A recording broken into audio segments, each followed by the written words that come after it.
ያንተ ተማሪ ሆነ እንደውም ኤ ነበር መስጠው ያው በጉብዝ ነው በወንድምነቱ ሳይሆን እንዴት መጣ ወደ ትምህርት ቤት የት አገኘው በድጋሚ ያስተማርኩት ወንድሜ መልሶ ደግሞ አስተማሪ ሆኖ ቲቸር ያልኩት ተመሪያለሁ።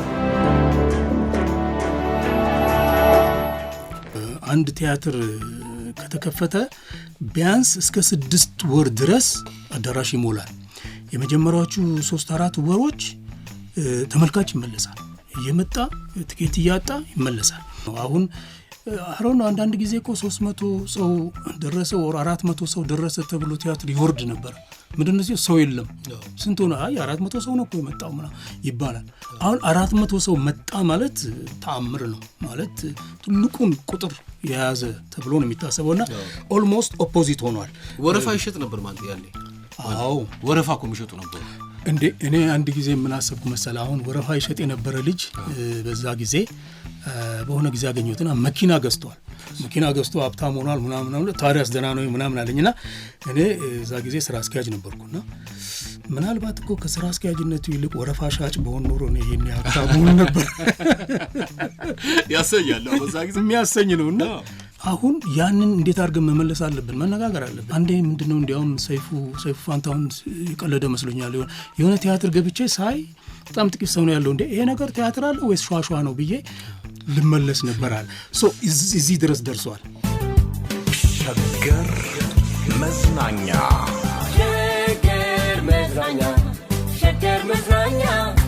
ማን ያዘዋል እንደሻው ማንዬ በጣም አክባሪ ነኝ። በዚህ አጋጣሚ ከዚህ ነው መጀመር የምፈልገውና ማን ያዘዋል እንደሻው ከዚህ ቀደምም ተገናኝተን ተጫውተናል በዚሁ የመዝናኛ ፕሮግራም ላይ። እኔ ቲያትርን እንዳንተ ማን ያዘዋል ብየዋለሁ። እንዳሻህ ታዘዋለህ። ጋሽ ስዩሜ ደግሞ በአንድ ወቅት ሲናገር ወንድሜ እኮ እንደስሙ አመፀኛ አይደለም። ባንዲ እንግዲህ ያው ከልጅነት አስተዳደግ እንምጣና የት አካባቢ ነበር አንተ ተወልደ ያደግከውና ወደ ቲያትር ጥበብም የመጣህበትን መንገድ እንከተላለን። ኦኬ እንግዲህ ከቄስ ሰፈር ነበር የሚባለው ጥይት ቤት አካባቢ ከ4 ኪሎ በታች እዛ ነው ያደግኩት። ቄስ ሰፈር ግን ቄሶች ነበሩ እዛ አካባቢ በብዛት ቄስ ሰፈር ይባላል እንጂ አክቹአሊ በዛ ሰዓት እኛ ባለንበት ሰዓት ብዙ አይደሉም። አሉ የተወሰኑ የአንዳንዶቹ ጓደኞቻችን አባቶች አሉ ቄሶች ናቸው። ግን አይ ቲንክ ስሙ የወጣው ቀደም ብሎ ነው። ግን አሁን ሌላም ቦታ ሄደው ምናምን የተረፉት ጥቂት ናቸው። ስሙን ይዘናል። ቄስ ሰፈር ይባላል። ከዛ ደግሞ ጥይት ቤት ይባላል። ከጥይት ቤት ጎን ነው የነበረው እና በአንድ በኩል እንደ መሳሪያ ግምጃ ቤት አለ። በዚህ በኩል ጥይት ቤት የሚባለው፣ በሌላ በኩል ደግሞ መንፈሳዊ የቀሳውስት አለ። የስላሴ ቤተክርስቲያን ዜማ እንሰማለን ሁል ጊዜ ጠዋት።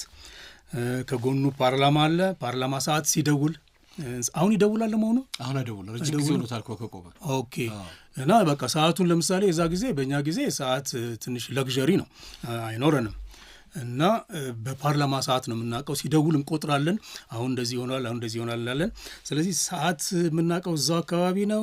መንፈሳዊ ምሳ ሰዓት ላይ ነበር የሚደወለው ወይስ የሆነ ሰዓት ላይ ይጠብቃል? በሰዓትና በየ15 ደቂቃ ነው የሚደወለው። ሙሉ ሰዓት ሲሆን ለምሳሌ ስንት ሰዓት ነው? ለምሳሌ 6 ሰዓት ሲሆን አይ ቲንክ 12 ይደውላል መሰለኝ ካልተሳሳት።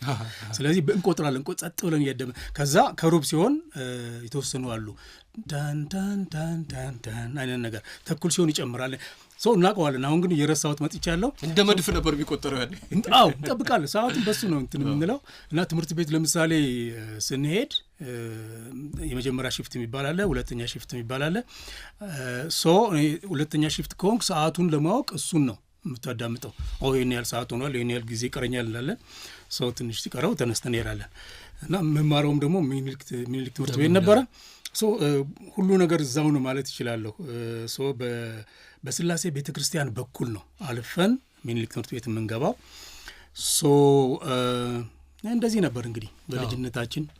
ምናልባት እዛ ይሆን እንግዲህ የቲያትር ጥበብ መሰረቱ የመጣው ሚኒሊክ ውስጥ አልነበረም። ሚኒሊክ 9ኛ ክፍል እያለሁ አንድ ጓደኛ ነበረኝ ክላስሜት አሳምነው ገብረወልድ የሚባል። አሳምነው ገብረወልድ ጋዜጠኛው ሳይሆን እሱ ትልቅ ሰው ነው፣ እኛ በጣም ይራቅ። ይሄኛው ሞክሽ የሆነው ግን የኔ ክላስሜት ነበረ እና እሱ ቲያትር ይጽፋል። እኔ ስለ ቲያትር የዛ ጊዜ በቃ ወንድሜ ቲያትር እንደሚሰራ ነው እንጂ አላቅም። ሶ ቲያትር ጽፎ ያነብልኝ ነበረ እና አዳምጠዋለሁ፣ ደስ ይለኛል ምናምንና አንዴ የሰራ ሁሉ ይመስለኛል። አም ኖት ሹር። ሶ የመጀመሪያው ከወንድሜም በፊት አሳምነው ገብረወልድ የሚባል አሁን እስራኤል ሀገር ይሁን አሜሪካን ሀገር ነው ያለው፣ አልፎ አልፎ በዚህ በፌስቡክ አየዋለሁ፣ እሱ ነው። ከዛ በኋላ ግን ወንድሜ ስዩም ተፈራ አባቱ ከሞቱ በኋላ ነው ወደኛ የመጣው እና እኛ ጋር ከመጣ በኋላ ያው መጽሐፍትም አሉ እናነባለን፣ ቲያትር ሲሰራ ይጋብዘናል፣ ሄደን ያለን። ከዛ የበለጠ ወደ ቲያትር እየተሳብኩ መጣሁ። ትንሽ ልጅ ሆነህ እንግዲህ ከወንድም ስዩም በእናት ነው የምትገናኙት። ከወንድም ስዩም ተፈራ ጋር ትኖሩ ነበር። እሱ ነው እንግዲህ ቀደም ሲል እንዳልከ እና እሱ ወስዶ የቲያትር ጥበብን ከሱ እየተከታተልክ እያየህ አንተ ውስጥ ተሰረጸ። በኋላ ደግሞ አንተ የሱ አስተማሪ መሆነ በጣም አስደናቂ ሆኖ ጋሽ ስዩምም ብዙ ጊዜ በተለያዩ መድረኮች ላይ ይናገረዋል። እንዴት ነው የሆነው? እዛስ እሱ ጋር ስትሄድ ምን ነበር ለመጀመሪያ ጊዜ ያየው ተውኔት የመድረክ ስራ ምን ነበር ታስታውሰዋለህ? አዎ የመጀመሪያ ከመድረክ ላይ ከቀረበ ቲያትር በፊት ልምምድ ነው ያየሁት እና ልምምድ ሀገር ፍቅር አካባቢ የሆነች ትንሽ ቤት ነበረች እና እዛ ቤት ውስጥ ሲለማመዱ ነው ያየሁት። እና ለመጀመሪያ ጊዜ ረጅም ፓርቲ ይዞ ሲለማመድ ያየሁት ግርማዬ መኮንን የሚባል የሀገር ፍቅር ተዋናይ ነበረ እና በቃ ጥናቱን አጥንቶታል እና ያንን ጥናት ብሎ ሲለው አንዱ የሚገርምኝ ይህን ሁሉ ነገር እንዴት የያዘ ብዬ ነበር የምለው። አነጋገሩ ደስ ይላል። የመጀመሪያ በልምምድ ነው የጀመርኩት አብረው ሲሰሩ። ግርማዬ ራሱ የሚገርም አክተር ነበር አይደል? ብዙ ያልተነገረለት ብዙዎች አሁን ኪሮስም ሲያነሳው ነበር እዚህ መጥቶ። ግርማዬ በጣም የሚደንቅ ተዋናይ ነበረ እና አጋጣሚው ደግሞ ይገርመኛል። መጀመሪያ ሲለማመድ እሱን ማየቴ በኋላ ላይ አገር ፍቅር ቲያትር ቤት ውስጥ ሲሰራ አየዋለሁ። አንዱ ለምሳሌ ማነው ጴጥሮስ ያችን ሰዓት ላይ ሲሰራ አይቼዋለሁ። ጣሊያኑን ሆኖ ይሁን እንደዚህ እና በጣም ኤነርጄቲክ የሆነ ሰው ነው። ኤነርጂው የሚገርም ነው፣ ፍቅሩ የሚገርም ነው እና መድረክ ላይ ቁመቱ በጣም ትንሽ ነው፣ ከኔ ብዙ እንትን ከፍ አይልም። ግን መድረክ ላይ ሲመጣ ስሜቱ በቃ ይገዝፋል፣ ይሞላዋል መድረኩን እና ድምፁ አሪፍ ነው፣ እንቅስቃሴው ደስ ይላል እና በጣም የመጀመሪያ ምናልባት ከወጋየሁ በፊት በጣም ያደነኩት ተዋናኝ ግርማዬ ነበረና በኋላም እንትንንም ሲሰራ አይቼዋለሁ። ደበበ እሸቱ ያዘጋጀው ጠልፎ በኪሴ ላይ አይቼዋለሁ እና አሜዚንግ አክተር ነው በጣም። ሌላ ደግሞ እንደዛ በኤነርጂ የመጫወቱን ያህል ሌላ ደግሞ ምንድን ነው ገራም ወይም ኮንትሮል የሆነ ወይም ኢንትሮቨርት የሆነ ወደ ውስጥ የሚያስብ ሰው አድርገህ ደግሞ ስታሰራው የሚገርም ነው እና አይ ቲንክ የተፈሪ ቲያትር ነው ተፈሪ ያዘጋጀው። ተፈሪ አለሙ ማን ነበረ እንትኑ ርዕሱ ጠፋኝ የቲያትሩ እና እዛ ላይ አባት ሆኖ ነው የሚጫወተው። በጣም አይ ቲንክ የሆነ ሀዘን ነገር አለው ውስጡ፣ የሚመኘው ነገር አለ በደንብ አላስታውሰውም እንጂ እና በጣም ኮንትሮል ሆኖ በጣም ዝግ ብሎ ወደ ውስጥ ገብቶ ደግሞ ይጫወታል እና ይሄንን ከአንድ ጫፍ ሌላ ጫፍ ድረስ ያለውን መጫወት መቻል በጣም የሚገርም ችሎታ ነው ያለው። ከሱ በኋላ የዛ አይነት ያየሁት ፍቃዱ ተክለማርያም ላይ ነውና የግርማዬ መኮንን ግን ብዙ ሰው አያውቀውም። ብዙ ሰው ሪሊ ምን ያህል ትልቅ አክተር እንዳጣን እሱ ሲለይ ብዙ ሰው አያውቅም። ጋሽ ስዩምስ? እንግዲህ ስለ ወንድም ማውራት ስለ ራስ እንደ ማውራት ትንሽ ያስፈራል። ወንድም ጌታ ነው የምለው እንግዲህ እኛ ቤት እናታችን በራሷ ስርዓት ነው ያሳደገችንና ታላቅና ታናሽ መከባበር አለበት ትለናለች። ያው እሱን ተከትለን ነው ያደግነው። ለምሳሌ ከኔ በፊት ከኔ ትንሽ ከፍ ያለውን ወንድም አለም ነበር የምለው እና እሱ በኋላ አካባቢ ወደ ኢህአፓ ወደ ማርክሲዝም ምናምን ገባና ይሄኛውን አይነት ኋላ ቀር አስተሳሰብ አልፈልግም ብሎ እሱ እምቢ አለ። ወንድም አለም ስንለው አይመልስም። እሺ ብለን በስሙ ይሁን እያልን እንጠራዋለን። ወንድም ጌታን ግን ቀደም ብለንም እየጠራ ነበር ያደግነው እና እሱ ወንድም ጌታ የኔ ወርቅስ መንትያ የኔ መንትያ ናት። ከሷ ጋር ደግሞ እንግዲህ መንታ መሆናችንም ይመስለኛል በጣም እንቀራረባለን እና ብዙውን ጊዜ አብረን ነው የምንቆየውና ብዙ ጊዜ የሚነሳ ነገር አለ። አንዴ የሆነ አይ ቲንክ እኔ ነኝ መሰለኝ ጠበል ታምሜ ሄጄ ጠበል አንድ ወር ይሁን እንደዚህ ቆይቼ ስመጣ ስንገናኝ ተንደርድረን እንዲህ የህንድ ፊልም አይነት አለ አይደል ከሩቅ ለሩቅ እየሮጡ እና ህፃናትን እንደዚህ እየሮጥን እሷም እየሮጠች ተቃቅፈን ምናምንና ግን ምን ነው እኔ ማሚቱ ነው ምላት እሷ ማሙዬ ነው የምትለኝ እና አሁንም አንዳንድ ጊዜ ስልክ ስደውል ምናምን ማሙዬ ትለኛለች እና ማሚቱ እላታለሁ ማሙዬ ትላለች። ማሚቱ ሌላ ቋንቋ የለም እና በጣም ነበር የምንቀራረበው አሁን ድረስ በተለይ እናታችን ከሞተች በኋላ በቃ እንደ እናት የምትሆነን ቤተሰቡን የምታሰባስብልን እሷ ናት። የእንግዲህ የወንድም ጌታን ሲለማመዱ ላይ ያለው ቤት ውስጥ ሲለማመድ እና ረጅም ጊዜ ይፈጃል ሲለማመድ እና ለምሳሌ አሁን ንግግሩ ትንሽ ይፈጥናል፣ ፊደሎች ትንሽ ይደራረቡበታልና እሱን ለመግራት ብዙ የተለያዩ ሙከራዎች ሲያደርግ አያለው እና ብዙ ይደክማል፣ ሙያውን ይወደዋል እና ደግነቱ ግን ተሳክቶለት ስላየው በጣም ደስ ይለኛል። ከዛ ደግሞ ከተዋናይነትም አልፎ ይጽፋል፣ ያዘጋጃል እና ለምሳሌ እኔ እንደዚህ የሱን ያህል የመጽሐፍ እንትን ብዙ የለኝም፣ ወደ ማዘጋጀት ነው ማደላው። ትወናም ብዙ አልፎ ነው የምጫወተው እንጂ ብዙ የሱን ያህል ችሎታ የለኝም እና ያው የሱ ተምሳሌት ነው ይሄን ወደዚህ የመራኝ። የሚገርም ትልቅ ሰው እኮ ነው እሱ። ኪነት የሚለው ነገር እኮ መጀመሪያ የመጣው በኔ ነው አለ። ኪነት የሚባል ራሱ እስር ቤትም ብዙ አሳልፏል። እዚሁ ፕሮግራም ላይ ተገናኝተን ነበር ከጋሽ ስዩሜ ጋርና ኪነት የሚለው ነገር የመጣው ለመጀመሪያ ጊዜ በኔ ነው አለ። ይሆናል አክቹአሊ ኪነት ብለው ሲጠሩት እሱን ራሱን አስታውሳለሁ።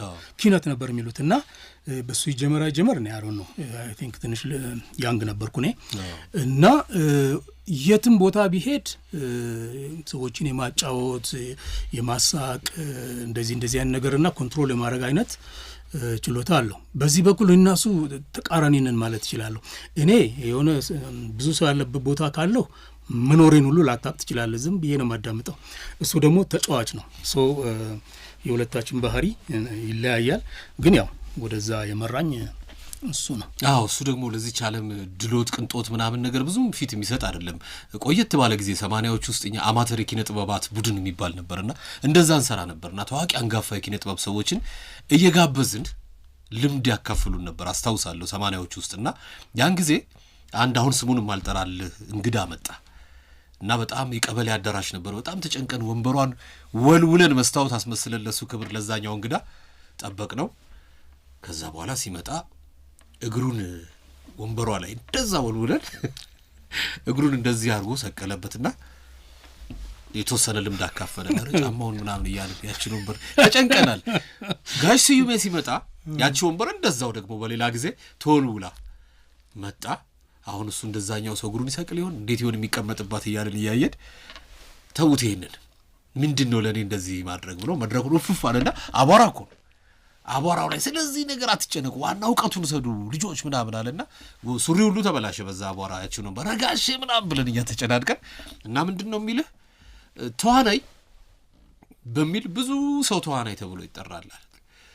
ጋዜጠኛ ሲባል ሁሉም ሰው ጋዜጠኛ ይባላልና ራስን አውጣ ከዛ ውስጥ እከሌ የሚባለው ሰው ለመባል ነው መጣር ያለብህ እንደው በጅምላ ትጠራ የሚል አይነት ነገር አለና በርትተህ ራስን ከፍ አድርገህ እንድታወጣ ባሪያነት በቃ እንደዚህ አይነት ምሳሌ ይሰጣልና እሱም ራሱ ሲወዳደር አንተ የበለጠ ታውቀዋለህና ወድቆ ነበር እኮ ቲያትር ለመጀመሪያ ጊዜ ሲፈተን ሰዎቹ ፈታኞቹ ከብዙ ከመቶ ምናምን በላይ ተፈትነው ወድቃል ጋሽ ስዩም አንተ በቃ አላለፍክም ማለት ከብዷቸው 100 ምናምን ሰው ያለፋችሁ እያሉ ወደ መድረክ ጠሩና አለ ለሱ ሞራል እኮ ነው እናንተ የተቀራችሁት እንግዲህ በርትታችሁ ከሰራችሁ ያሰባችሁት ደረጃ ብለ ዞር ስላለ ጋሽ ስዩምና ወንበር ብቻ ነው ያለው አለ ወንበሮች ጋር ከዛ ግን አለ ከነዛ ካለፉት 100 ምናምን ይልቅ እኔ ወጣሁ አለ ራሴን አወጣው እዚህ ደረጃ ላይ ደረስኩ አለ።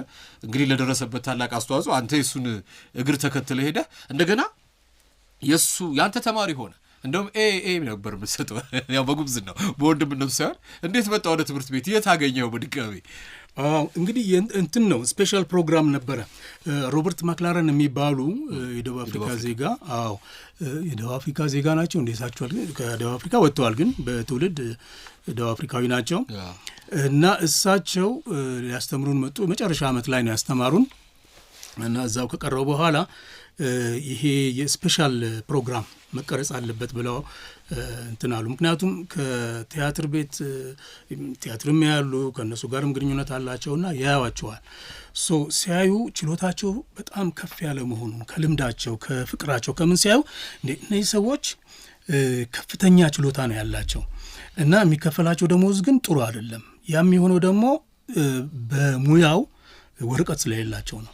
ስለዚህ እዚህ ይምጡና የተወሰኑ ቴዎሬቲካል የሆኑ ነገሮችን ይውሰዱና ሰርተፍኬቱን ያገኙ እና በሌላ በኩል ደግሞ እዚህ እኛ ጋር ሲማሩ ለሌሎች ተማሪዎች ልምዳቸውን ያካፍላሉ፣ እኛንም ያስተምሩናል ብለው ነው ያንን ፕሮግራም ቀርጸውት የነበረው።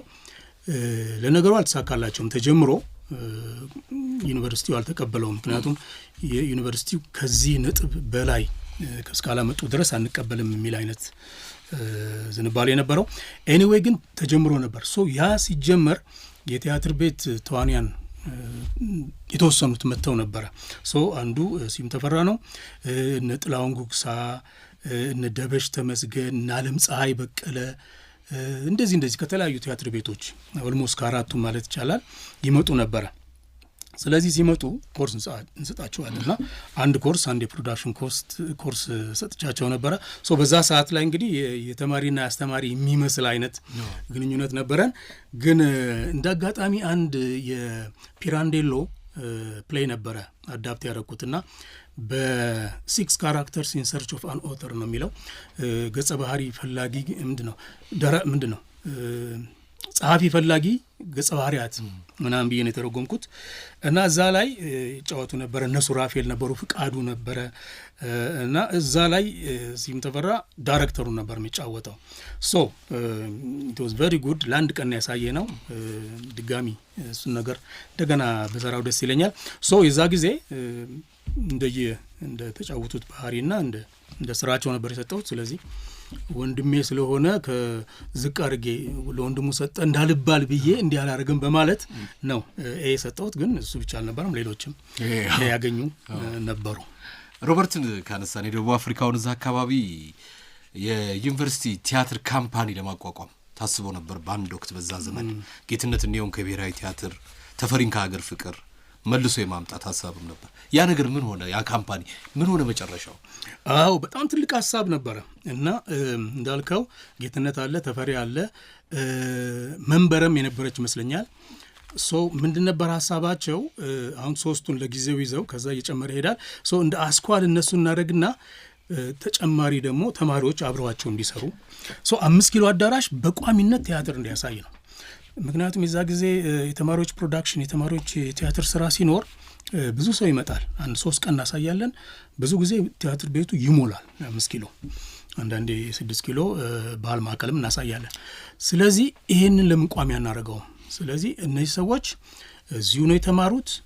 በንድፈ ሀሳብ በተግባር ጥሩ ትምህርት ወስደዋል፣ ውጤት አሳይተዋል እና ለምን አንጀምርም የሚል ሀሳብ ነበራቸው። በጣም ጥሩ ነበር እና ኢቭን የምንሰራቸውን ቲያትሮች ዘርዝረን አወጥተን ነበር እና መጀመሪያ እንሰራለን፣ ቀጥለን እንሰራለን እንደዚህ እና ለተማሪዎቹም ደግሞ ጥሩ ልምድ ይካፈሉ ነበር አብረው እየሰሩ። አንድ ለትምህርታቸው የሚሆናቸው፣ ሁለት ደግሞ ከነሱ ልምድ ይካፈላሉ የሚል ነበር።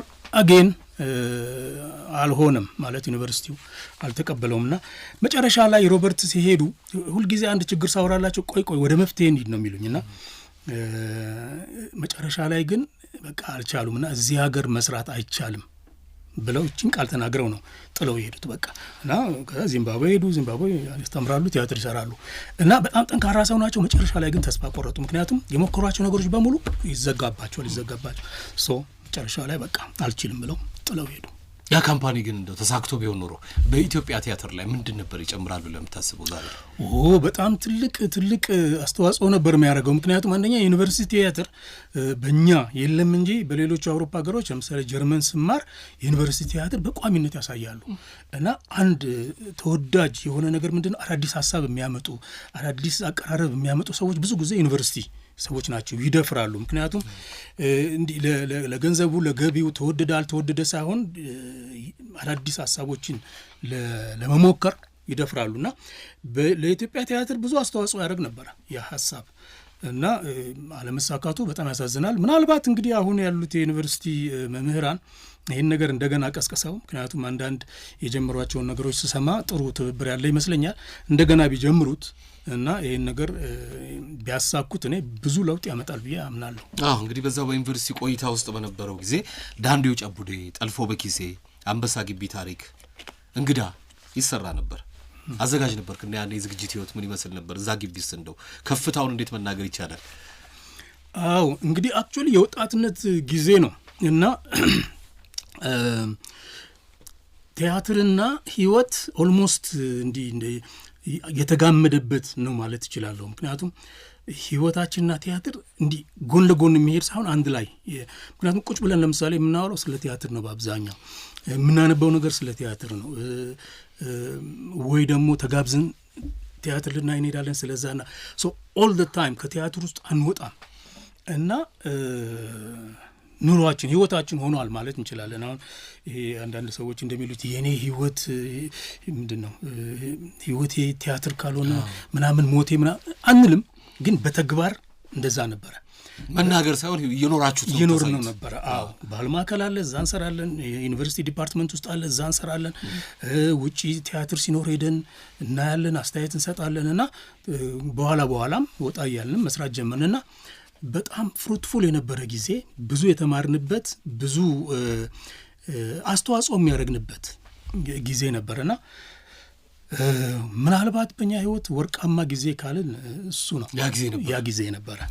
እንግዲህ እንግዳም እዛ ግቢ ነበርና የእንግዳን ነገር ስናነሳ አንድ ጊዜ አይቼዋለሁ። ባል ሚስት እንግዳ ነበር። ያን ጊዜ እነ ሽመልስ አላዛር ሳሙኤል፣ አረጋዊን አሰፋ፣ ሽመልስ አበራ እነሱ ሲሰሩት ነበረ እንግዳን በሐረግ ጋባዥነት ተመልክቼው ነበር ማንዬና የእንግዳን ነገር ሳነሳ ከተፈሪ ጋር ስንጨዋወት አንድ ወቅት አላዛርና ዳግማዊ ትንሽ እንደፈለግከው አልመጣ ብለው ይሁን ምን አላውቅም፣ ብቻ እዛ አካባቢ ለምን እኛ እንሰራውን ብለህ ለተፈሪ አንድ ማስታወሻ ትተህለት ነበር አብራችሁ በምትኖር ጊዜ ነው። አንተ ዳግማዊ ፈይሳል እኔ አላዛርን አይነት ነገር የሚል ነው እና በክብ ቆርጦ ጠበቀ። ምንድን ነው ምክንያቱም አላዛር የቱን እንደሚሰራ በምንም አያውቅም። ገጸ ባህሪያቱ ስም የላቸውም። እንደ ከሌ ተብሏል ተሳፈና አበሳጭቶ ነበር እሱ ራሱ እንደገና እዚህ ስትመጣ። ያ ጊዜ እንዴት ነበር? ልክ ነው። በተለያዩ ችግሮች ነው አክቹዋሊ አንዳንድ ችግሮች ነበሩ። ስለዚህ እኔ እየሰራው እያለው እንግዳን እየሰራው እንደሆነ ነው እንጂ አያውቀውም ነበረ ተፈሪ። ሰው አብረን ነው የምንኖረው፣ እናወራለን ግን ማንን እየተጫወተ እንደነበረ አያውቅም ነበርና ማስታወሻ ስጽፍና እኔ እንትናን እጫወታለሁ፣ አንተ እንትናን ትጫወታለህ፣ እንትና ማንንም እጫወት አያውቅም፣ ፕሌውን ያውቀዋል፣ ያኛው ምንድን ነውና ብሎ ክብ አድርጎ አውጥቶት ምንም መልእክት አላስተላለፍክልኝ ብሎ ያስቀኝ ነበረ። አክቹዋሊ አረግ ነው በአጭር ጊዜ። የዛ ጊዜ አንዱ ነገር የሚገርመው ምንድን ነው እየሰራን እያለን የሆነ ችግር ከተፈጠረ አዘጋጅ ከሆንኩ እገባለሁ። ተፈሪ አዘጋጅ ከሆነ ራሱ ይገባል። ኦር የሆነ ሰው ከጎደለ ተፈሪን ይሄ ሰው ሊሰራልኝ አልቻለም ኦር በሆነ ችግር ሄዷል ካልኩት በአንድ ሳምንት ውስጥ ሙሉ ነገር ሰርቶ ይቀርባልና ኤነርጂያችን፣ ኮንሰንትሬሽናችን የሚገርም ነውና አሁን ያን ነገር እንስራ ብንል ምንችል አይመስለኝም፣ አይቻልምና እንደ ታምር ነበረ። እውነት በዛ ጊዜ አንዳንዴ ያው ወደ ኋላ ሄዶ ሲያወሩ ምንድን ነው የምናፋቂ ነው የሚባለው፣ የድሮ ናፋቂ የድሮ ጊዜ ናፋቂ ምናምን ያስብላል። ግን የነበረ ነው። ዝም ብለን ምንድን ነው ለወሬ ያህል ወር ያለፈውን አሪፍ ነው ለማለት ሳይሆን በተግባር የነበረ ነው። እንግዲህ ዶኪመንቶቹ አይኖሩ ይሆናል፣ ቪዲዮ አልተነሱም። እንግዲህ ያው ሰዎቹ ግን በዛ ጊዜ የነበሩት ያስታውሳሉ እና ሙሉ ጉልበታችን ሙሉ ስሜታችን እዛ ውስጥ አድርገን ነበር የምንሰራው እና አንዱ የሚቆጨኝ ነገር የዛ ጊዜ ቪዲዮ ሊነሳ አይችልም። ፊልም መስራት ቀርጾ ማስቀመጥ ይቻል ነበረ ግን እንዳሁኑ በቀላሉም ባይሆን ይቻል ነበር ግን አናስበውም ስራውን ነው እንጂ ኢቭን ፎቶዎች እንኳን የሉንም። በጣም እኮ የሚያሳዝን ነው። በየቲያትር ቤቱ አሁን ብዙ ጊዜ እነዚህ ፕሮግራም ላይ እንግዶች ስጋብዝ የፊልም ባለሙያዎች ከሆኑ ነው እንደውም አንዳንድ ድምጾችን ማገኘው ለግብአትነት። የቲያትር ባለሙያዎች በቃ በፍጹም አይገኝም። በድሮ ጊዜ እነዛን የመሳሰሉ ስራዎች ማግኘት አይቻልም። እኔም እንደው ድሮ ናፋቂ ነኝ በነገራችን ቲያትርን ስናነሳ እውነቴን ነው የምልህ አዳራሽ ሞልቶ ሁሉ ተርፎ ግፊያ የነበረበት ጊዜ ነው። ዛሬ ላይ ደግሞ ቲያትር የት እንዳለ ማየት ይቻላል። የመድረክ ላይ ያሉ ተዋናዮች ከተመልካች ይበልጣሉ በብዛት አሁን በደረስንበት ጊዜና እዚህ ላይም ሊታሰብበት ይገባል ካነሳ ነው አይቀር። ምክንያቱም ማስታወቂያ ስራዎች በደንብ ያስፈልጉናል መሰለኝ። አዎ በጣም ያስፈልጋል። አሁን ለምሳሌ እኔ አስታውሳለሁ አንድ ቲያትር ከተከፈተ ቢያንስ እስከ 6 ወር ድረስ አዳራሽ ይሞላል።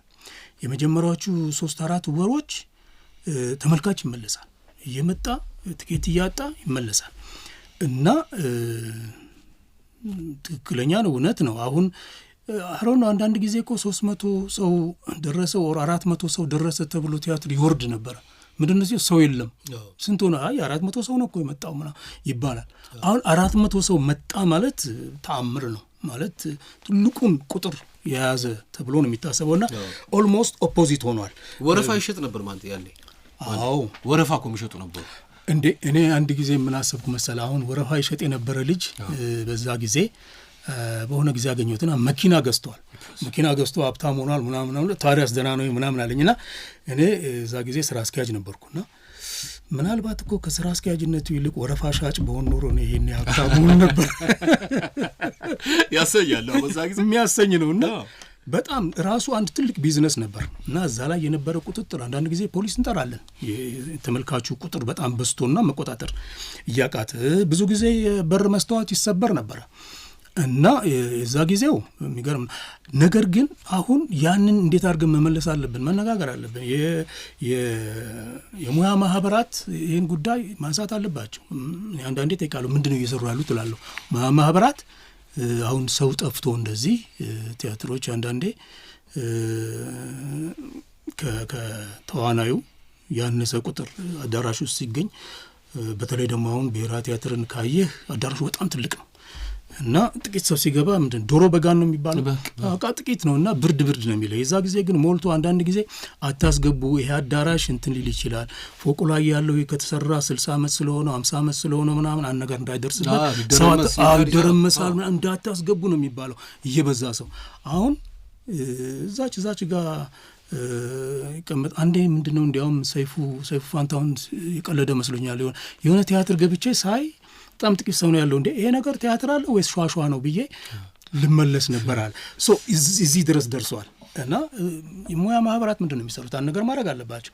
የቲያትር ፕሮዲውሰርስ የሆነ ነገር ማድረግ አለባቸው። አሉ ግን እነሱ የሙያ ማህበራት አሁን የተጠናከረ ነው አለ እንግዲህ አለ መኖር አለ ግን ተጠናከረ ለማለት ይሄን እያዩ ምንድነው ምን እርምጃ ወስደዋል? ተወያይተዋል ወይ? ስለዚህ ጉዳይ ምን ማድረግ አለብን ብለው ይነጋገራሉ? ያሳስባል። የሙያ ማህበር እኮ ይሄን ዋና ነገር እንትን ካላለ ምንድነው ስራው? ምክንያቱም በዚህ ከቀጠለ እኮ ይቆማል። በቃ አይታይም ማለት አይኖርም፣ ቲያትር አይኖርም። ስለዚህ ሙያ ማህበሩ ምንድነው የሚሰራው? ፕሮዲውሰርስ መገናኘት አለባቸው፣ ባለሙያዎች መገናኘት አለብንና ችግሩን ተነጋግረን መፍታት የኛ ግዴታ ነው ብዬ አምናለሁ። አዎ እኔ እንግዲህ አይቻለሁ የመጨረሻው ፍርድ ያንተን ቲያትር ሀገር ፍቅር ቲያትር አሁንም እየተያየ ነው። እዚህ የምትመለከቱንና የምታዳምጡንም ወደ ሀገር ፍቅር በመሄድ እሁድ አስታውሳቸው ይመጡ። ልክ ነው። እሁድ እንግዲህ በ12 ሰዓት ነው የሚጀምረው። አሁን ብሔራዊ ቲያትር ያለው አንዱ ችግር የመኪና ማቆሚያ የለም። አገር ፍቅር ግን እንደ እድል ሆኖ በጣም ሰፊ የመኪና ማቆሚያ አለ። ስለዚህ በመኪና ላይ የመጡ ሰዎች ምንም ችግር የለም። የጸጥታ እንትን ይሰረቃል ምናምን የሚል ነገር የለም። ጥበቃ በጣም ጥሩ ነው፣ ግን ሰው የለም እና ያ ደግሞ ፕሮሞሽን አልተሰራም እና ፕሮሞሽን በጣም ያስፈልጋል። ምክንያቱም አገር ፍቅር ቲያትር ለተወሰነ ጊዜ ቆሞ ነበረ እና የመጨረሻው ፍርድ እንግዲህ እንዴት የሰራ ነው ከጀርመን ካልቸራል ኢንስቲትዩት ጋር ነው የጀመርነው ስራውን። መጀመሪያ ብሔራዊ ቲያትር ልንሰራው ነበረ። ብሔራዊ ቲያትር ባለሙያዎች አምተን ሁሉ አንድ ወርክሾፕ ሁሉ ሰጥተዋል። ለቲያትሮች በድምፅ ላይ ወርክሾፕ ሰጥተዋል። በስክሪፕቱ ላይ ቁጭ ብለን ተወያይተናል እና ከጀርመን ሀገር የመጡ ኤክስፐርቶች ብሔራዊ ቲያትር ነው መጥተው ነገሩን ሲያመቻቹ የነበረው። ግን ከዛ በኋላ በነበረው የትራንዚሽን ፔሪየድ አልቻልንም። ስለዚህ ወደ ሀገር ፍቅር መጣን። ሀገር ፍቅር አንዱ ደስ ያለኝ ምንድን ነው ሰርቼ አላቅም፣ ለመጀመሪያ ጊዜ ነው ሀገር ፍቅር ቲያትር ያለው። መጀመሪያ ፕሮባብሊ ቲያትር ያየሁት እዛ ነው። ወንድሜ ጋብዞኝ ባለካባና ባለዳባ የሚለውን የመንግስቱ ለማን ቲያትር ተፈሪ ብዙአየሁ አዘጋጅቶት ወንድሜ ሲም ተፈራ እና ሌሎችም እነ ፍቃዱ እነ ሱራፌል ያሉበት እዛ ነው መጀመሪያ ያየሁት እና መጀመሪያ አይቼበት ግን እስካሁን ድረስ አልሰራሁም ነበረ። በዚህ አጋጣሚ ሰርቻለሁ። ከአራቱም ቲያትር ቤቶች የተውጣጡ ናቸው ተዋንያኑ። ከህፃናት ቲያትር፣ ከማዘጋጃ ቤት ቲያትርና ባህል አዳራሽ፣ ከሀገር ፍቅርና ከራስ ቲያትር ከነዚህ የተውጣጡ ከአራቱም የተውጣጡ ተዋንያን ያሉበት ነው። በጥሩ ሁኔታ ነው የሰራ ነው። በ3 ወር ውስጥ ጥሩ አድርገን ሰርተነዋል። ነገር ግን አሁን እንዳነሳሁት የተሳታፊዎች ቁጥር ከ50 በላይ ነው። የተመልካቹ ቁጥር ግን 50 አይሞላም እና ከዛ በታች ነው። ምን ማድረግ ይሻላል እያልኩ አሁን እያሰብኩ ነው። አንድ የሙያ ማህበሩን የቲያትር ባለሙያዎች ማህበርን ላነጋግር ሀሳብ አለኝ። ምክንያቱም ማስታወቂያ ስለማይሄድ በእነሱ በኩል ማስታወቂያ እንዲሄድ ማድረግ። ምክንያቱም የተወሰኑ የቴሌቪዥን ስቱዲዮዎች አሉ በነጻ የሚያስተላልፉ። እሱን ለምሳሌ እኔ ይዤ ብሄድ ሊቀበሉኝ አይችሉም። ነገር ግን የቲያትር ባለሙያዎች ማህበር የሆነ ደብዳቤ ቢጽፍ ይሄ እየታየ ያለ ቲያትር ነውና ምናምን ቢባል በነጻ ያስተላልፋሉ። እሱን አስቤያለሁ። ሌላ ደግሞ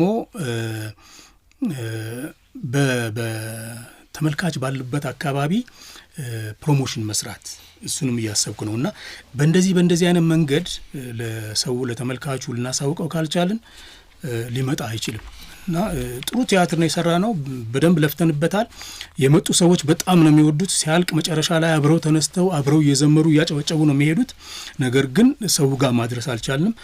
አሁን የኔ ስራ ዝግጅቱን ስለጨረስኩኝ አሁን የኔ ስራ የሚሆነው ይሄን ቲያትር ወደ ህዝቡ ለማድረስ ነው። ፕሮሞሽን መስራት ፈልጋለሁ። እስቲ እሱን አንድ ፕላን እያወጣው ነው። ይሳካል ብዬ ተስፋ አረጋለሁ። እንግዲህ ይህንን የሚያዩ የሚሰሙ ሰዎችም ዘወትር እሁድ በ12 ሰዓት ሀገር ፍቅር ቲያትር ቤት መጥተው የመጨረሻ ፍርድ የሚለውን ቲያትር እንዲያዩ ጋብዛለሁ።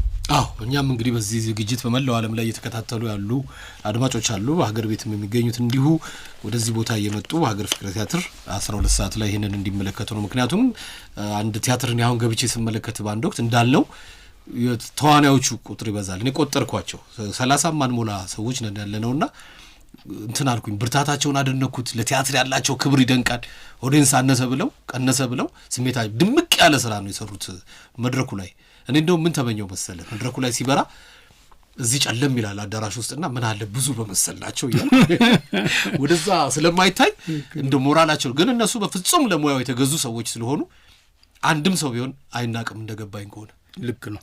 አክብሮ እስከመጣ ድረስ ልክ ነው። ሙሉ ስራው በሚገርም ሁኔታ እየታየ እንደዚህ ያለፈ ነውና አሁን በሚቀጥለው እሁድ እንግዲህ እንጋብዛለን። ልክ ነው። እኔ በዚህ አጋጣሚ ተዋንያኑን ለማመሰግን እወዳለሁ። በጣም ትንሽ ሰው ኖሮ ሲጫወቱ ግን አዳራሽ ሙሉ፣ ለምሳሌ የግብዣው ቀን አዳራሹ ሙሉ ነበርና ልክ የዛን ቀን አዳራሹ ሙሉ ሆኖ እንደሰሩት በዛ ስሜት ነው አሁንም የሚሰሩት እና ያንን ጥንካሬ ያንን ሞራል ማግኘታቸው በጣም ይገርመኛልና በዚህ አጋጣሚ ተዋንያኑን እና ሌሎችንም አባላት ላመሰግን እወዳለሁ። እንግዲህ ቀደም ሲል ተፈሪ ነካለ እሱን ሰውዬ መልቀቅ አልፈለኩምና አብራችሁ የምትኖሩባት ቤት መለስ እንበልና የአንዲት የቀዝቃዛ መኮረኒ ታሪክ እኔ ላስታውስ እስቲ። ማስታወሻው ቀደም ሲል የተጻጻፋችሁ ነው የምትወጣ አንተ ስጦታ ማስታወሻ ጥለልት ሄዳ ሲመጣ ያን ያነብና የሆነ መልስ ይሰጣልና ማታ ያስተረፍናት ቀዝቃዛ መኮረኒ ነበረች ላፍ አድርጊያት ሄድኩ ብሎ ጻፈለ። መልሱን አታስታውሰው ማለት ያልኩ ረስቼዋለሁ። በመጨረሻው ዘመን ለወዳጆቻቸው የማያስተርፉ ይበዛሉ ብላ ከስር ጽፋት ነበርና የት ነበረች ያቺ ቤት? እናንተ ሁለታችሁ ደግሞ ሁለታችሁም የቲያትር ቤት ስራ አስኪያጆች። እዛ ቤት እንግዲህ የቤቱ አድል ይሁን አላቅምና እዛ ቤት እየኖርን እያለን ነው የተሾምን የነበረው እና በአምስተኛው በር ዩኒቨርሲቲ በአምስተኛው በር ወደ ታች በኩል ያለች ቤት ናት። ሶ ከዩኒቨርሲቲው አረ ነው 5 ደቂቃ የማይሞላም መንገዱና አንድ ለእኔም ዩኒቨርሲቲ ይመቸኛል፣ ለተፈሪም ደግሞ ቅርብ ናት። ወደ ሀገር ፍቅር ለመሄድ ቅርብ ናትና ለሁለታችንም አማካይ ቦታ ነበረች።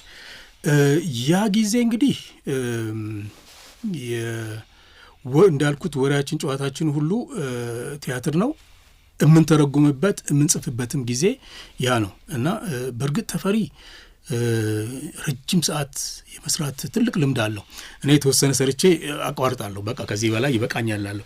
ተፈሪ አንዳንዴ ከጀመረ ሌሊቱን ሙሉ ሳያቋርጥ የሚሰራበት ጊዜ አለ እና በአንድ በኩል ቲያትር ይጽፋል፣ ይተረጉማል፣ ግጥም ይጽፋል፣ ሬዲዮ ደግሞ ይሰራ ነበረ።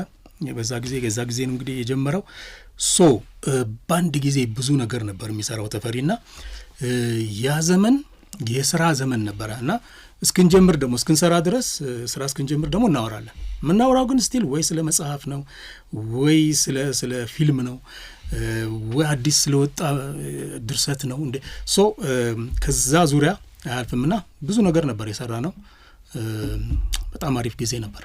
ጥሩ ጊዜ ነበር አይረሳም። እንግዲህ ቲያትር ቤት ሀገር ፍቅርን አስተዳድሯል። አንተ ደግሞ ብሔራዊ ቲያትርን ኃላፊነት ቲያትር ቤትን በኃላፊነት ማገልገልና የጥበብ ሰው የዝግጅት ስራው አለ። እነዚህ ሁሉ ድርሰቶች የትርጉም ስራዎች አሉ።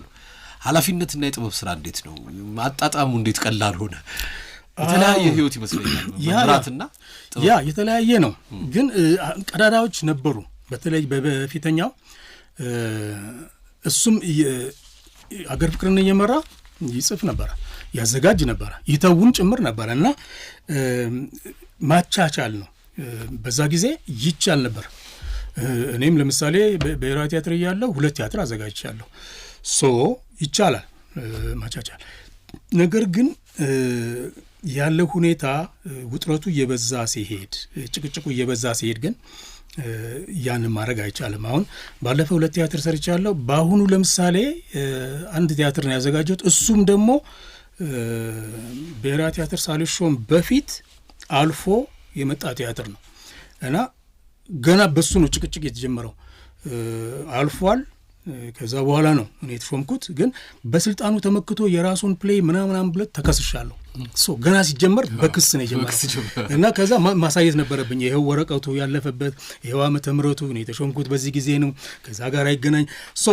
በነገር ተጀምሮ በነገር ያለቀበት ጊዜ ነው እና ያለፈው 6 ዓመት ግን ኦልሞስት ምንም አልሰራሁም።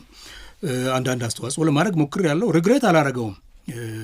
ያገዝኳቸው ሰዎች አሉ፣ ያስተካከልኳቸው ነገሮች አሉ። አስተዋጽኦ አድርግ ያለው ብዬ አምናለሁ። ችግሩ ግን ያረኩት አስተዋጽኦና የከፈልኩት ዋጋ አይገናኝም። የከፈልኩት ዋጋ በጤንነቴ ጭምር ነው እና ታምሜ ነው የወጣሁትና ክፍያው ብዙ ነው።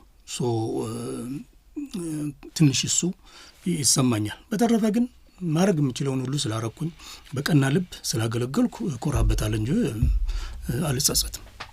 አዘጋጅ ማን ያዘዋል እንደሻው እየተባለ ድሮ በሬዲዮ ሁሉ ማስታወቂያ ድሮ ይሄድ ነበር። በኢትዮጵያ ሬዲዮ ላይ ማዘጋጀት ላይ ልንመጣ ነውና አንተ አንድ ሰው ነህ። ገጸ ባህሪያት ብዙ ናቸው። የብዙ ሰውን ስብህና ማንነት መውረስ አለና ብዙ አዘጋጆች ብስጩ ሲሆኑ አስታውሳለሁ። ቀደም ባለ ጊዜ አንዳንዶች ዱላ እስከ ማንሳት ይደርሳሉ። ቶሎ ላይ ገባል ይችላል። ሴቶችም ወንዶችም አሉና እንዴት ነው እንደው ማንነት ላይ የሚያመጣው ተጽዕኖ አለ? አንድ ወቅት አንድ ቤተ መንግስት ለንጉስ አርማ ይሁን እንደዚህ አንድ ለቲያትር እቃዎች ፈልገ ሄደ ከኔ ይልቅ ለቲያትሩ ተመኘውኝ። በቃ ማንነትን ሁሉ ቲያትር ውስጥ ገጸባ ቲያትር ህይወትና እኔነቴ ሁሉ ተምታቶብኛል የሚል ነገስትና ገር ሰምቻለሁ። ይሄ ነገር እንዴት ነው ብዙዎችን መቅረጽ? አንዳንዴ ኮረስን ስንጨምር እኮ 100 በላይ ሰዎች ያንንም የሚያይ አይኖች ነው ያሉና አንተነትህ ላይ እንዴት ነው ጫናው? ያ ምንድነው? ምናልባት መድረክ ላይ ወጥቼ ቲያትር ስለማልሰራ በዚህኛው በማልታይበት ቤት ሰራ ስለማመድ ሁሉንም ፓርት ኦልሞስት እጫወታለሁ ማለት እችላለሁ። እያንዳንዱን ባህሪ ሳነበውም እየተሰማኝ ነው። አንዳንድ ጊዜ አሳያቸዋለሁ። በተደጋጋሚ ማሳየት ጥሩ አይደለም። መድረክ ላይ እየሰሩ አሁን አንድ ማቀው ዳይሬክተር አለ፣ ስሙን አልጠቅስም እና አክተርም ነበረ። አክተርነት በጣም እንጆ ያደርጋል። እያንዳንዱን ፓርት ያሳያቸዋል። ከዛ በኋላ ቲያትሩን ስታየው ሁሉም አክተሮች እሱን ነው የሚመስሉት እና ኢሚቴት ነው ያስመስላሉ። ስለዚህ እንትናም ዳይሬክተሩ ነው የሚመስለው እንትናም የሱ ዱፕሊኬትስ ይመስላሉ። እዛ ድረስ ሲሄድ ጥሩ አይደለም። ግን አንዳንድ መሰረታዊ የሆኑ ነገሮችን የሆኑ ሀሳቦችን ካይንድ ኦፍ በሰመሪ መልክ በትንሹ ዋና ሀሳቡን ትንሽ ጫር አድርገህ መሄድ ጥሩ ነው እና እሱን አደርጋለሁ። ክራውድ ልክ ነህ። ክራውድ ራሱ ብዙ ሰውን በአንድ ጊዜ ማስተናገድ ከባድ ነው። ነገር ግን በሱ በኩል ምንድን ነው ማድረገው? ረዳት አዘጋጆቼ እንዲያግዙኝ ያደርጋለሁ። ለምሳሌ እንትንን ስንሰራ ድሮ ማዘጋጃ ቤት ባህልና ቲያትርና ባህል አዳራሽ እንትናን ዩልዮስ ቄሳርን ስንሰራ ረዳቴ አላዛር ነበር እና የክራውድ ሲንን የብዙ አጃቢዎችን ስራ የሚሰራልኝ እሱ ነበር። ከእሱ ጋር ቁጭ ብለን እናገራለን፣ እሱ ይሰራዋል። አንዳንድ ነገሮችን ብቻ ማስተካከል ነው። ሰው አንዳንዴ በህብረት መስራት ችግሩን ትንሽ ያሳንሰዋል። ከዛ በተረፈ ግን ያው ብዙ ኮንሰንትሬሽን ይፈልጋል፣ ሙሉ ለሙሉ እዛ ውስጥ መግባት ይፈልጋል እና ኦልሞስት እያንዳንዱን ባህሪ በውስጡ አንድ ዳይሬክተር መጫወት አለበትና መተወን የማይወድ ከሆነ ሊያስቸግር ይችላል። ግን መተወን እወዳለሁ። መድረክ ላይ መውጣት ብቻ ነው የምፈራው እንጂ። ስለዚህ ፓርት ኦፍ ዘ ጆብ የስራው አንዱ አካል ይሆናል ማለት ነው እና ከወደድከው ያው ምንም አይነት ሙያ ስትወደው ብዙ አስቸግረህ ሁሉም ጋር በቃ መቻቻል ይቻላል። አዎ ኦፍ ኮርስ ያበሳጫል። አንዳንዴ ከቁጥጥር ውጪ ተጣበቅ ጊዜ አለ። እኔ ብዙ ጊዜ አልወጣም። አንዳንዴ ግን ይሰማኛል እና ወደ ውስጥ ነበር እንዲሰማኝ ወደ ውስጥ ቀብረዋለሁና በኋላ ግን ጨጓራዬን እየታመምኩ መጣ።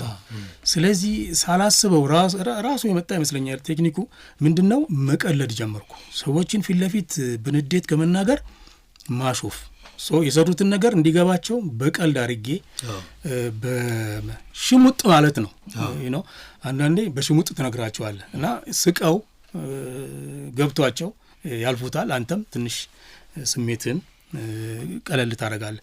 የዛ አይነት ነበር። አሁንም ስንሰራ ለምሳሌ የመጨረሻ ፍርድን አንዳንድ ጊዜ እንደዛ ነበር ምላቸው። የተሰማኝን ነገር በቀልድ ነግራቸዋለሁ፣ ስቀው ያስተካክሉታል። አንዳንድ የተለያዩ ጥበባቶችም ትጠቀማላችሁ። ከዚህ ቀደም ማሪያ ምትባል የውጭ መሰለኝ ይሄ ታሪክና በጣም መቀላለድ ጀመረች። አዘጋጁ የምሩን ነው እንትን የሚለው የሚያሳያት፣ እሷ ግን ታሾፋለች ምናምን እንደዚህ መቀለድና የሆነ መርፌ ታሪክ ሰምቻለሁ። መርፌ የሆነ ቦታ አስቀምጫለሁ፣ ያንን ካላገኘሽ ከዚህ በኋላ ወደዚህ ቲያትር አዳራሽ እንዳትመጪ ተባረሻል። አሁን መርፌው ግን የለም እኮ ፈለገችው መጀመሪያ አሁን ታላግጥ ነበረ። በኋላ ይሄ ነገር መባረሯ መሆኑን ያወቀች መጣችና ምርር ብላ ማልቀስ ጀመረች። በጣም ተጨነቀች። መጨረሻ መርፌው የለም፣ ከዚህ በኋላ ወደዚህ አዳራሽ አትመጣም እና የገጸ ባህሪ አወራረስን ሊያሳየን ነው የተጠቀመበት ይህንን መርፌና ማልቀስ ጀመረች። በቃ እባክህ አታባረኝ፣ የለም አጣሁት። ይሄ ነው በቃ በትክክል ገጸ ባህሪን መላበስ ማለት እንዲህ እምባሽ እስኪመጣ ድረስ መርፌውን የመፈለግና አሉ አይደል እንደዚህ አይነት ጥበቦች። አዎ ይኖራሉ። እንግዲህ አሁን እናስታውሳቸው ስንል አይመጡም እንጂ እያንዳንዱ ዳይሬክተር በተለያዩ አጋጣሚዎች የሚጠቀምባቸው ነገሮች አሉ።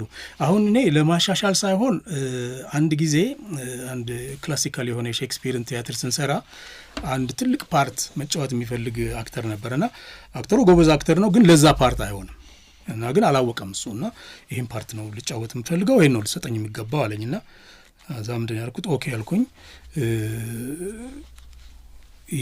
በምንድን ነው የቀዳ ነው የሆነች ትንሽ ቴፕ ነበረች እና ተጫዋት አልኩትና በዛች ቴፕ ቀዳናት እና ድምፁን ቀዳ ነው ምናምን። ከዛ በቃ ይሄን ነገር አዳምጠው አልኩት። ወሰደ፣ አዳመጠ፣ አልተመለሰም። አንዳንድ ጊዜ ሰዎች ራሳቸው እንዲያዩት ታደርጋለህ።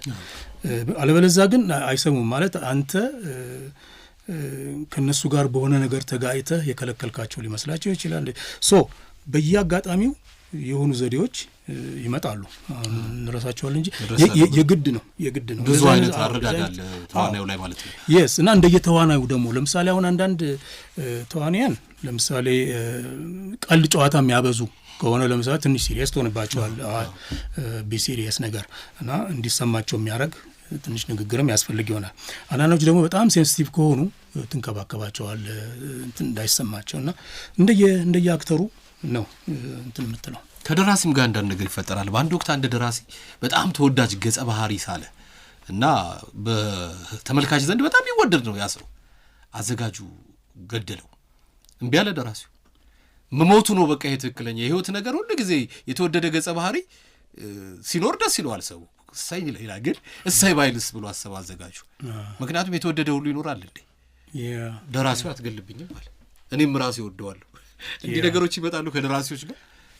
አክቹዋሊ እዛ ድረስም ባይሆን ይመጣሉ እና ደራሲዎች አንዳንድ ጊዜ ከገጸ ባህሪያት ጋር በጣም አታችድ የሆኑና ስሜታዊ ሆነው ይሄ ገጸ ባህሪ እንደዚህ ነው ብለው ለዳይሬክተሩ ሊያስረዱት ይሞክራሉና የጻፉት ነገር ሌላ ነው፣ እነሱ ልብ ውስጥ ያለው ደግሞ አንዳንዴ ሌላ ነውና አንዳንዴ የዛ አይነት ግጭት ይፈጠራል። ልክ ነው። እንግዲህ ወደ ትርጉሙ ደግሞ ስንመጣ አሁን የመጨረሻው ፍርድ ውርስ ትርጉም ዝግጅቱም አለ። ማን ሀገራዊ የምታደርገው ነገር በጣም አስደናቂ ነውና እንዴት ነው እንደዚህ የሚሆነው? ዴዝዴሞናንም ማንሳት እፈልጋለሁ። መነሻ ሀሳብ ተወስድና ፍጹም ኢትዮጵያዊ ወደዛ የማምጣት ነገር አለ። በጣም እንዴት ነው አላመዱ የውጭ ሀገር ነገሮችን። አንዳንዴ እኮ በውጭ ሀገር የተሰሩ ነገሮች ከኢትዮጵያዊ ጋር ላይመሳሰሉ የሚችሉ ነገሮች አሉ። አሁን የኛ ሀገር ተረቶች፣ አባባሎች ብላም አሉ። ኢትዮጵያዊ ተረት ብላም ነገር የሆነ ጀርመን ውስጥ ላይተረቱ ይችላሉ። እንደዚህ ወደ ሀገርኛ የማምጣት ነገር የስ ልክ ነው። አንዳንዴ ይከብዳል አንዳንድ ተመጣጣኝ ነገር ለማግኘት ምክንያቱም ካልቸር ይለያያል። ያው ጊዜ መስጠት ቦታ መስጠት ነው። አንዳንዴ ስክሪፕቱን ቁጭ አድርጎ ያንን ስክሪፕት ለመገልበጥ ከመሞከር አጠቃላይ ሀሳቡን ይዞ ያንን ሀሳብ እያብሰለሰሉ በእኛ አገር ቢሆን ምን ሊሆን ይችላል ብሎ ወደኛ አገር አጠቃላይ ኮንቴክስቱን መጀመሪያ መለወጥ ያስፈልጋል።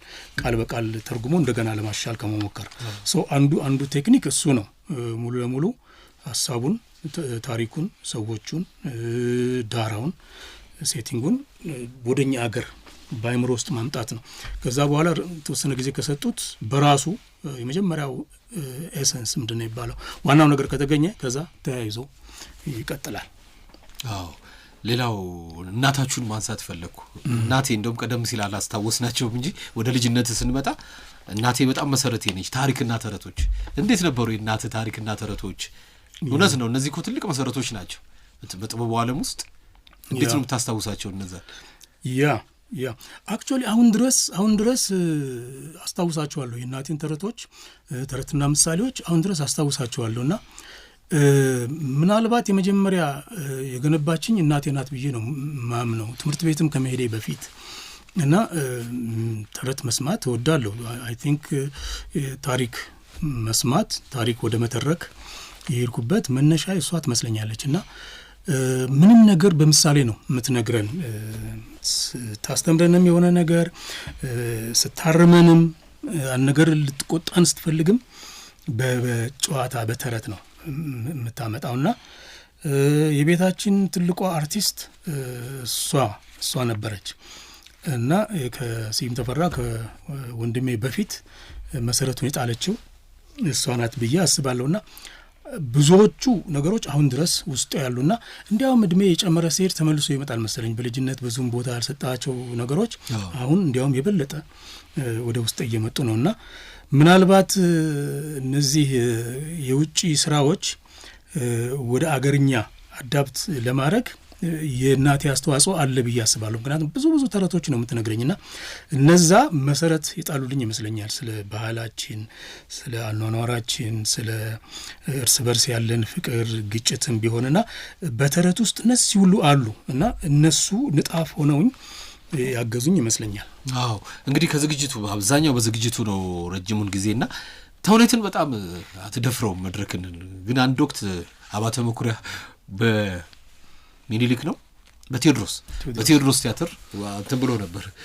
ምንድነው አሁን እንግዲህ መድረክ ላይ ያለ ሁሉ ህዝብ ያወጣ አንተ መድረኩ ጋር ምንድነው ይሁሉ ነገር እና እዛስ ላይ ያኔ በቴዎድሮስ ስትወጣ የነበረው ስሜት ምንድነው? ህዝቡ አክቹዋሊ ያስፈራ ነበረ። ግን አሁን ያንን በወስነን ነው የሄድነው።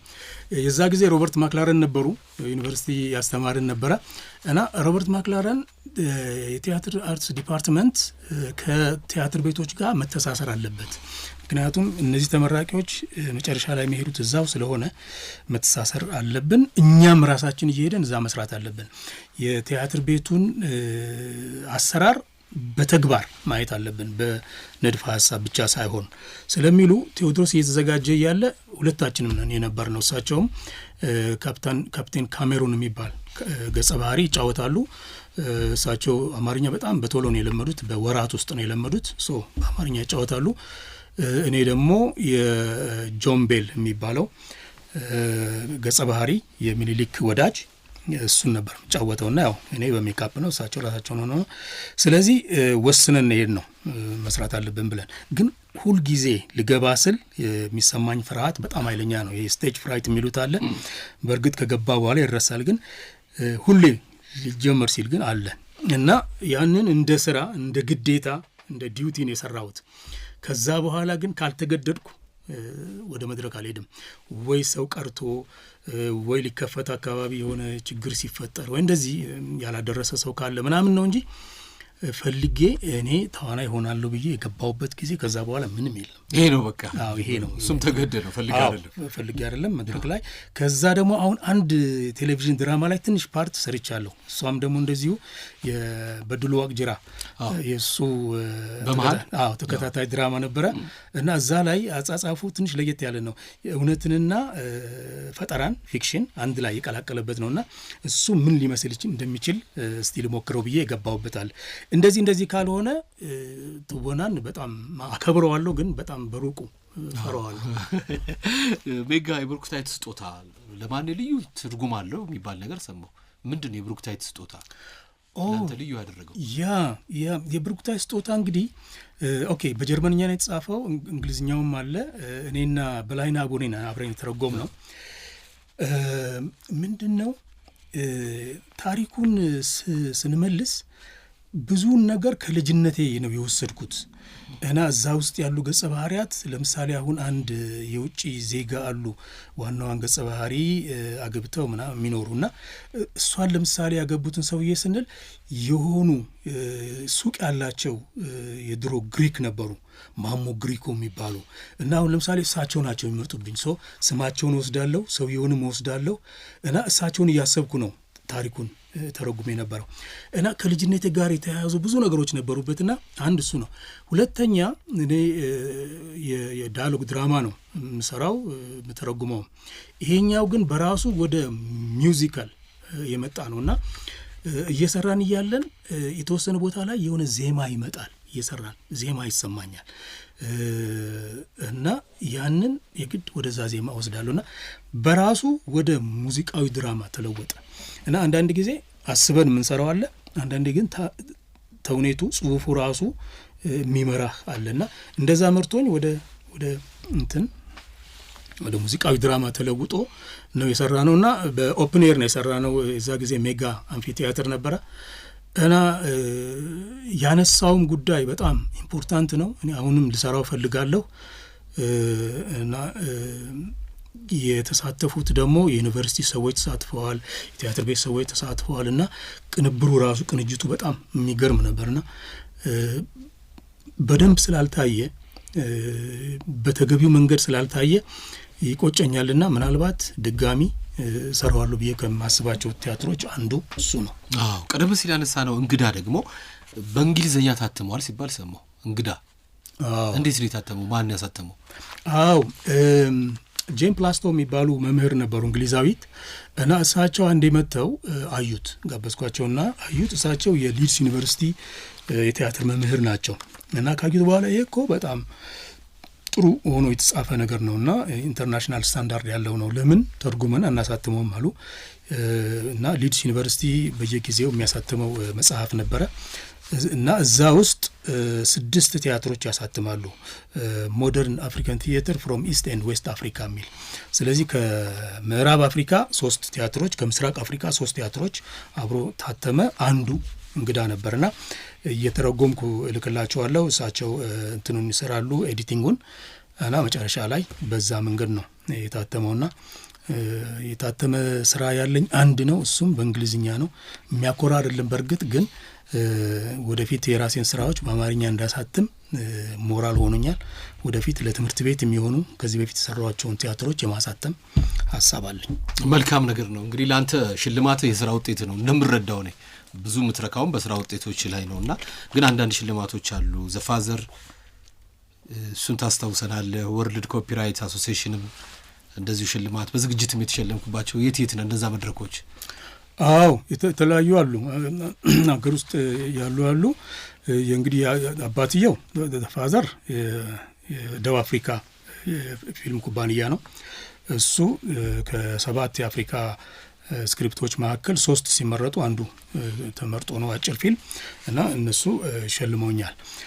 ሌሎቹ እንደተባለው የኢንተርናሽናል ኮፒራይት አሶሲዬሽን በአዘጋጅነት የሸለመኝ ነው። እንዲህ አይነት ሽልማቶች እንግዲህ ያበረታታሉ። ጥሩ ናቸው። ትልቁ ሽልማት ግን የስራ ውጤት ነው ብዙ ጊዜ እንደማየው።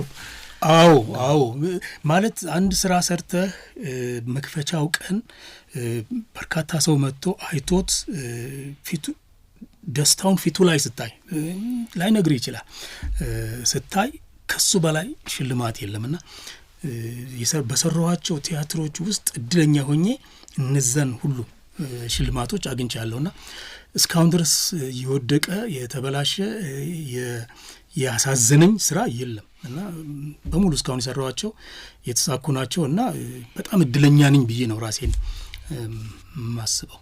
መልካም ነው። እንግዲህ አሁን ደግሞ ከኢትዮጵያ ወጣ ስንል ጀርመን ለማስተርስ ሄደ ነበር።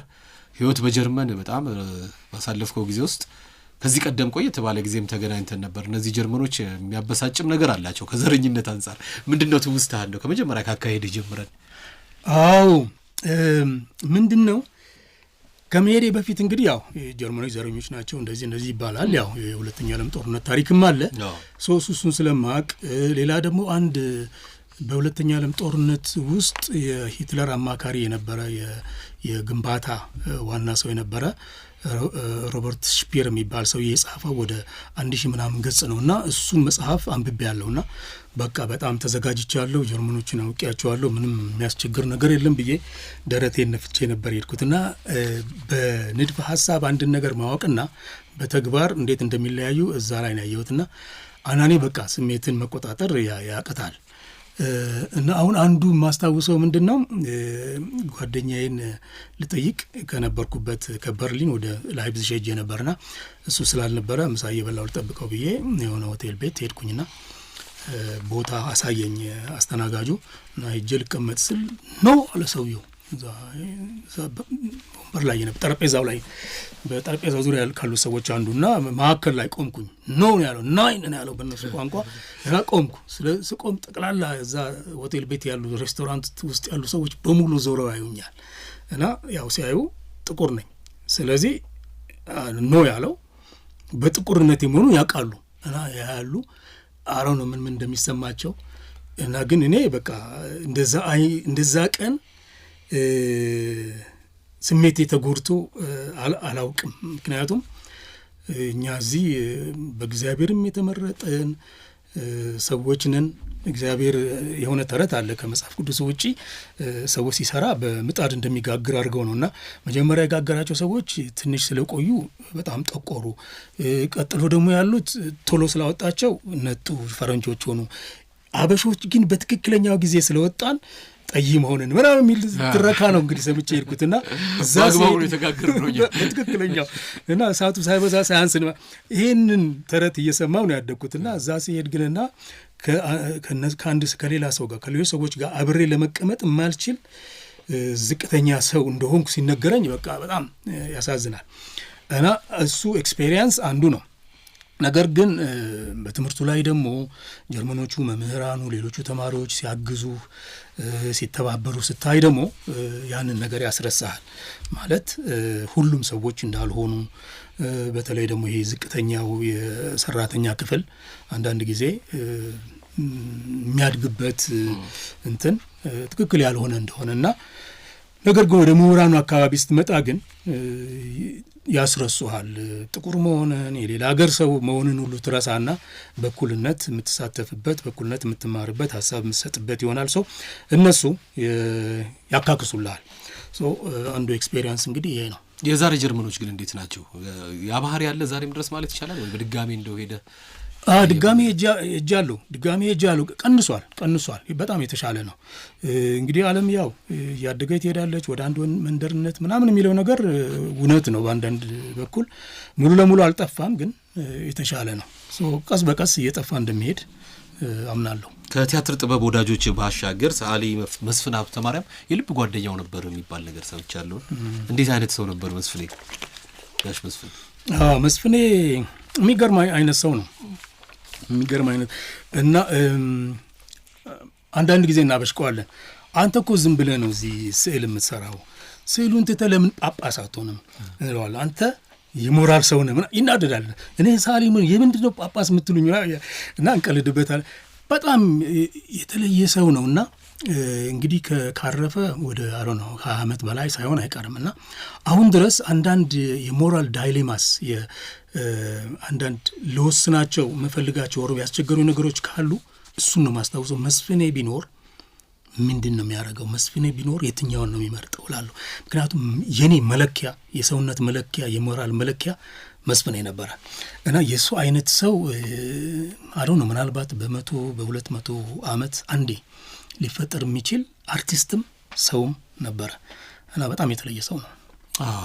እንግዲህ ጋሽ ስዩሜን በጥበብ ውስጥ ነው፣ አንተ ማን ጥበብ ውስጥ ነህ? የኒየታችሁ አርት ውስጥ ነው ያለችው? ኖ አርት ውስጥ የለችም፣ ግን በጣም አርት አድናቂ ናት። ቤተሰብስ? ከቤተሰብ የወንድም ጌታ ልጅ የስዩም ተፈራ ልጅ ጀምሮ ነበር ቲያትር።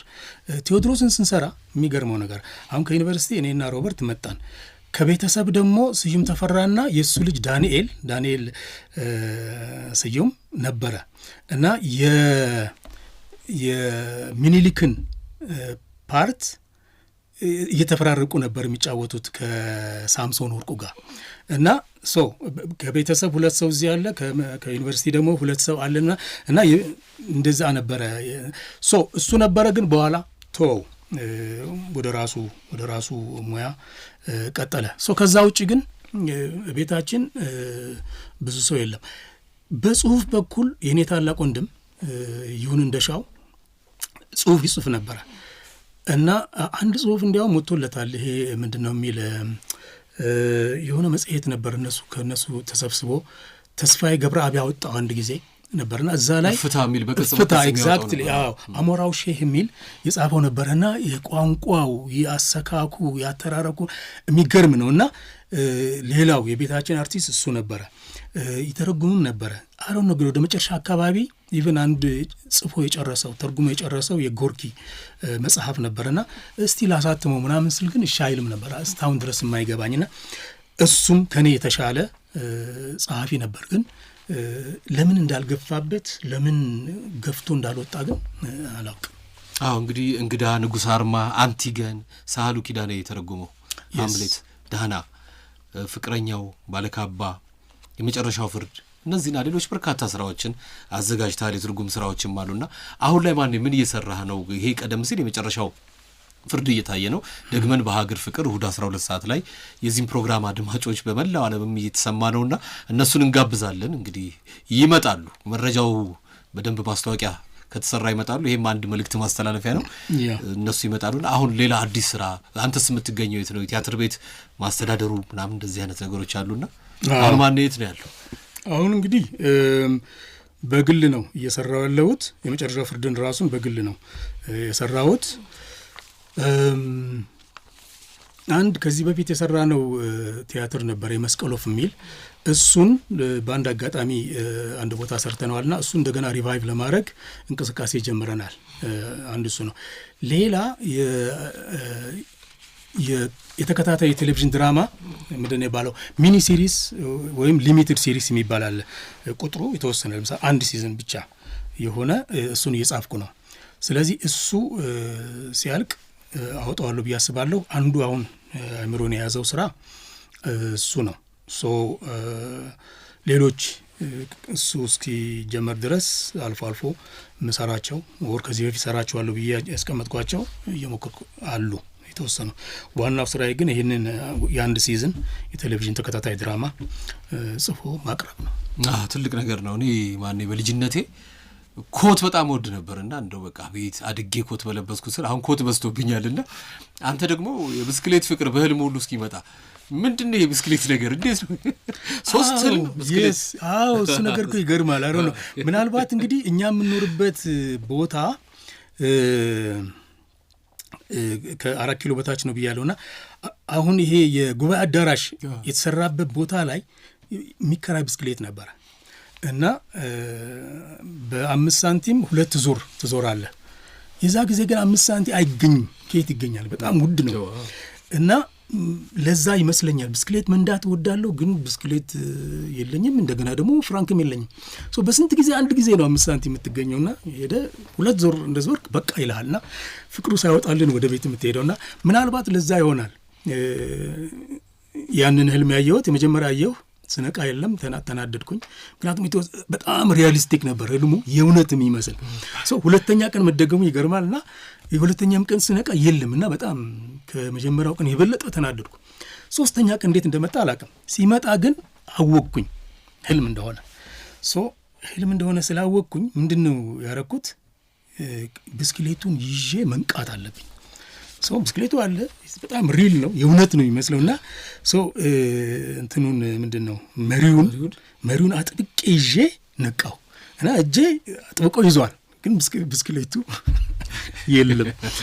እና ይሄንን አንድ ቦታ ላይ አውርቼ ሰምቶ አንድ ሰው እንዴት እስከ ዛሬ ድረስ ብስክሌት አይኖርህም ብሎ በታምሩ ብርሃኑ በኩል ብስክሌት ልኮልኛል እና በዚህ አጋጣሚ አመሰግነዋለሁ።